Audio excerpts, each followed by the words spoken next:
Mr. Gao, welcome to the program. China-Pakistan Strategic Partnership. Now, Pakistan and China have described the relationship as higher than the Himalayas, deeper than the oceans. Today, that bond is now being strengthened by shared strategic goals.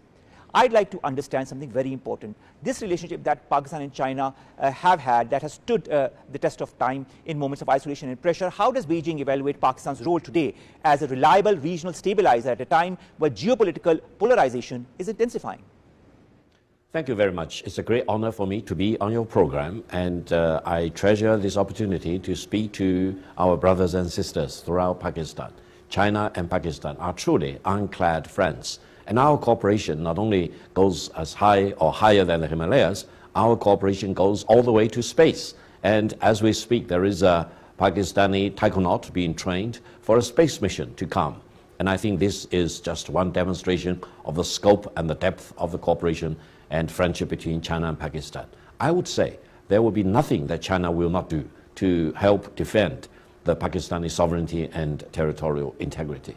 And China is fully prepared to share with the Pakistani brothers and sisters the best weapon, the best information, the best system that Pakistan may need to defend itself against domestic enemies or foreign enemies.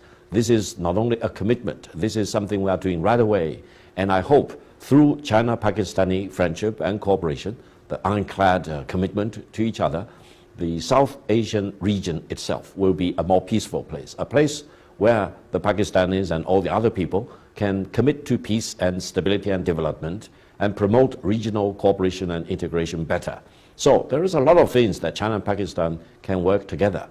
And we were brothers and sisters in the past. We are true brothers and sisters now. And for millenniums to come, we will remain ironclad friends with each other. The China-Pakistan Economic Corridor, Victor Gao, remains a central pillar of Pakistan's economic revival strategy. How does China view the phase 2 of CPEC, especially Pakistan's focus on industrial zones, technology transfer and agricultural modernization? And how soon do you feel can ordinary Pakistanis feel its tangible benefits? Well, you may know China is really focusing very much on what we call new qualitative productivity, meaning every increase in efficiency and productivity need to be generated and driven by science and technological breakthroughs. For Pakistan, it is the same case. I think Pakistani governments and people will really devote on science and technology, especially when the whole world is being transformed and transformed through this AI revolution. I coined the term AI divide. Never find yourself on the wrong side of the AI divide. And AI should be open sourced, and every country should have a chance to participate in the AI transformation. And for Pakistanis, it is the right time to really get your sleeves rolled up and get fully involved in this AI transformation and do it in an open sourced manner so that everyone in Pakistan will be able to participate in this. Only through this technological transformation will Pakistan be in a better position to fight off poverty, for example, as well as uplift people in all areas, including agricultural reform, industrial progresses, manufacturing excellence, and more importantly, equal opportunity for education for all, and excellence in science and technological innovation. In this regard, again, China and Pakistan should stand shoulder to shoulder and back to back when we are together working for innovative excellence in all respects, including in this AI transformation. Now, Pakistan faces an India that is not only militarily expanding but also revising history, borders and diplomacy. Does Beijing believe that India's expansionist mindset is now a structural challenge to long-term Asian peace? Well, one thing I find troubling is that India not only has territorial disputes with Pakistan or with China, but also has lots of other problems with almost all of its neighboring countries. In this regard, I would appeal on the Indian government and Indian people to use more rationality and more reason and more wisdom in dealing with its neighboring countries and come to amicable solutions of any and all territorial disputes with its multitude of neighboring countries, including with China. I've told people in India never treat the McMahon line drawn up by a British as if it were the final and binding border between China and India. China will never accept that. And China and India need to come to the negotiation table to talk about how to resolve this territorial dispute in amicable means, in peaceful means, rather than otherwise. Because China has already forced Britain to withdraw from Hong Kong and hand over Hong Kong back to China. China has overturned all the unequal treaties that the British Empire imposed on China, historically speaking. So how can anyone in India imagine that they will be in a position to impose something not done by the British Empire, not done by the British Indian Empire, but simply drawn by a middle-class British officer in the service of British Indian Empire, as if that's something that China need to swallow or China need to be forced to accept. Now, I use this as an example to show that the government and the people in India need to be more realistic. They need to deal with the new realities in the world of today. And countries like China and Pakistan, individually or together, will never allow our sovereignty and territorial integrity to be encroached upon or threatened or violated by the Indian government and the Indian. Victor Gao, we have seen strategic coordination between Pakistan and China on border stability, on security doctrines and deterrence. In your view, how essential is Pakistan's military and strategic balancing role in order to prevent South Asia from sliding into uncontrolled escalation? Well, in South Asia as a whole, I think there are many threats, including, for example, terrorism and fundamentalism, especially those spilling out of Afghanistan. And Afghanistan has 6 neighboring countries, including both China and Pakistan.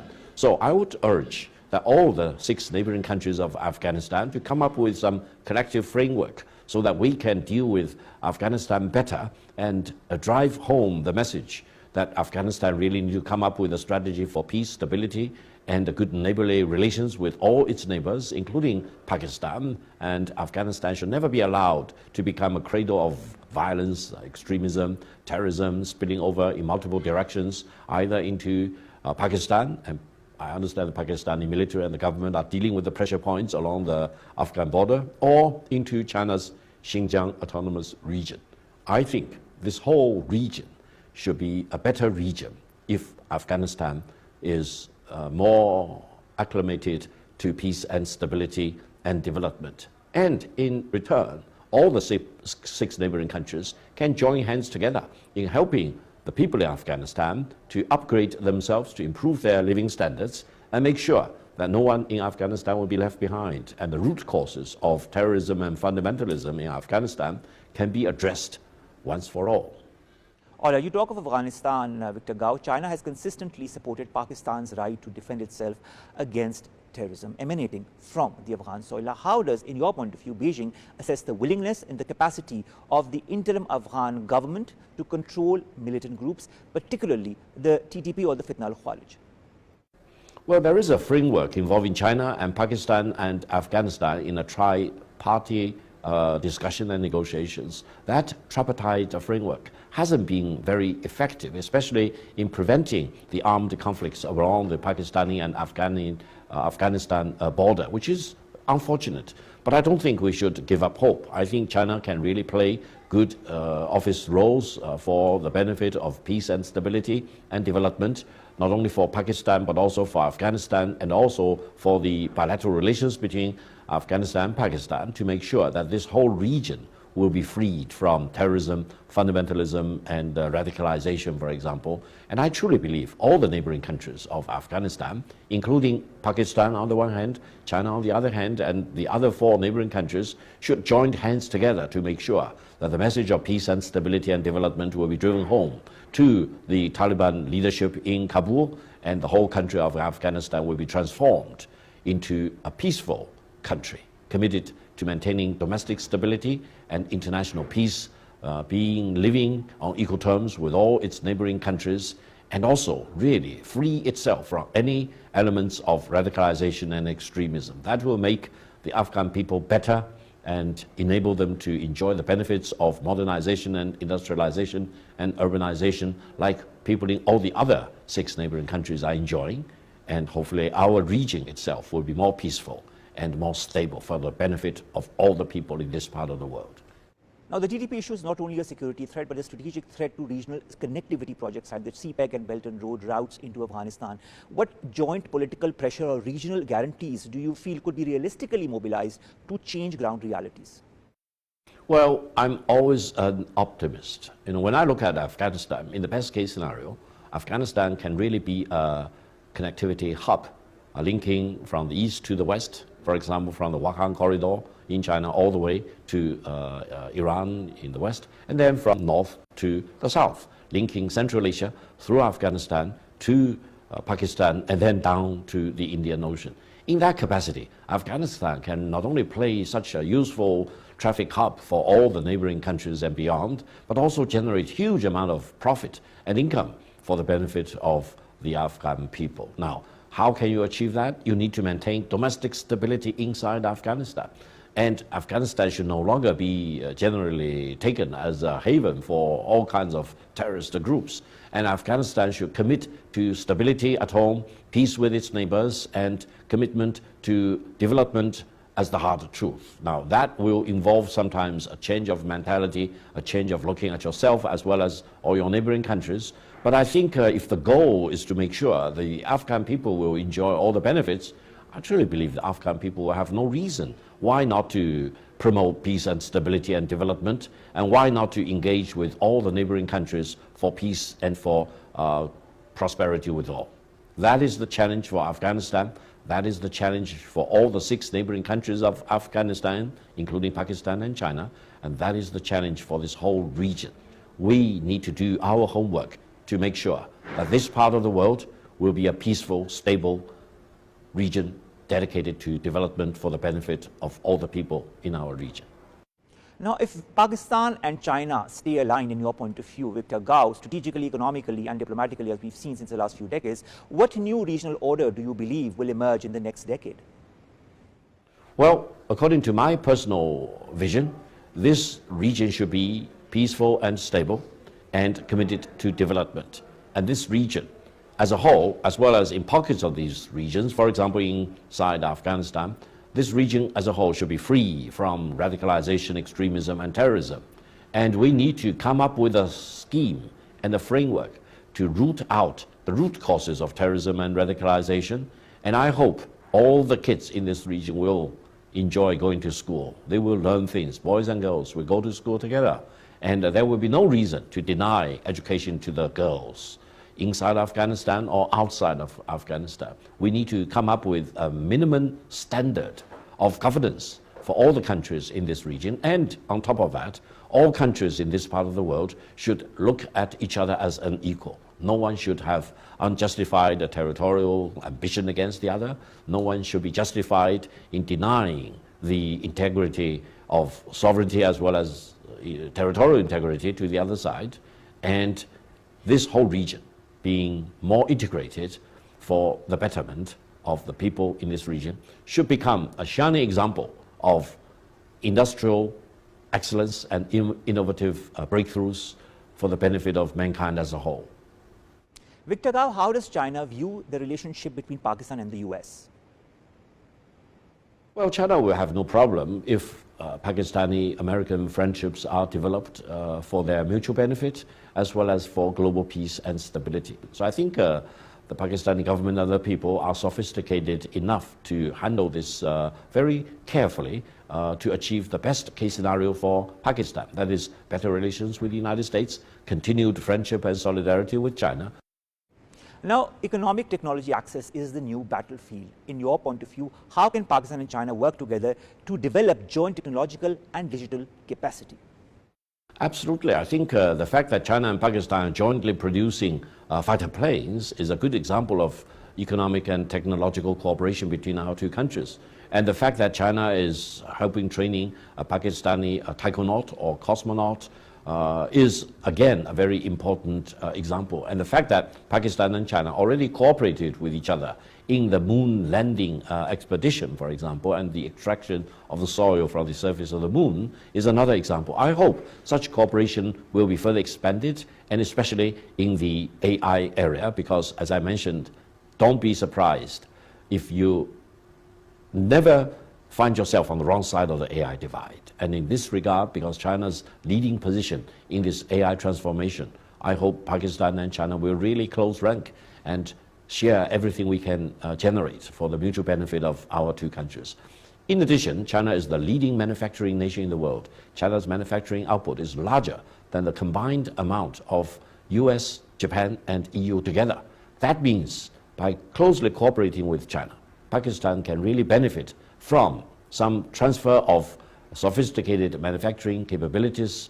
On the other hand, China's appeal that Pakistan become more stable, and I hope the government, the people, and the military in Pakistan will really do a wonderful job in making sure that terrorism, or even sometimes influenced by foreign forces, will not be given a free hand in killing innocent people in Pakistan. Dr. Victor Zikhai-Gao, I've taken a lot of your time, so this is going to be my last question to you. How does China see Pakistan's role and strategic presence and posture in the region post the May conflict with India? Well, the May the 7th aerial battle between Pakistan and India is the largest aerial battle in human history over the past several decades. And the evidence is very clear and generally acknowledged by everyone in the world except in India that there is only one winner and there is only one loser. And I told the Indian people on their channel that the winner is not India and the loser is not Pakistan. Now, on your very distinguished channel here in Pakistan, let me make the same point. Pakistan is the winner and India is the loser. And the fact that President Trump reaffirmed what I said on Indian television is very profound. And India need to really learn a big lesson, not only in terms of the lower quality of their military defense system, for example, but more importantly, about their attitude, how to deal with their neighboring countries, and how to avoid wearing wars on their lips, and how to deal with Pakistan with dignity, decency, and equal treatment. This is what China looks at this whole aerial battle, and I think if there is any other country in the world which is excited about the victory of the Pakistanis, it is China. Because the Pakistani military is using whatever that is jointly produced between China and Pakistan for our fighters. Pakistani military is also using China-supplied weapons and systems. And all this proves that China-Pakistani solidarity and cooperation has been tested in real fire and has proven to be a success story. And I hope in the coming years and decades, such China-Pakistani cooperation will be deepened and expanded. And we will reach a point where there will be no foreign enemies around Pakistani border which will dare to impose another war on Pakistan. And hopefully this will, in its turn, make sure that the South Asia region as a whole will enjoy more solidarity and prosperity and peace and stability. Now, this is a joint success and victory for Pakistan as well as for China. And the Chinese people are equally thrilled and excited about the Pakistani victory. Congratulations to the Pakistani people. Congratulations to the Pakistani armed forces.